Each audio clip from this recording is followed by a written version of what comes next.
Yeah, the focus of the protests here over the last 24 hours has been the Central University of Venezuela, which actually has been a centre really of dissent against the governments, the leftist governments here, for almost 18 years. What we saw on Thursday afternoon was thousands of students attempting to march to the centre of Caracas, to leave the university to do that.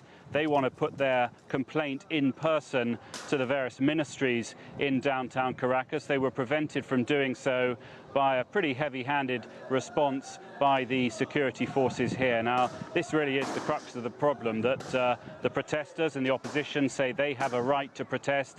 The government says, look, we're doing legitimate crowd control here. But many voices, both within Venezuela and outside, are saying that the government is being way too heavy-handed. We had a rather unpleasant scene a few days ago here in the centre of Caracas, where armoured vehicle reversed over several protesters. One of the young men that was caught in that incident is still in intensive care. Now, as we look forward to Saturday here over the weekend, another protest planned, a sort of variation on the theme of what the opposition is doing, which is trying to get several thousands, in some case hundreds of thousands of people on the streets to march on the centre of Caracas. They are repeatedly prevented from doing this. On Saturday, they're going to focus on the women of Venezuela, who they say are bearing the brunt of many of the problems of this country.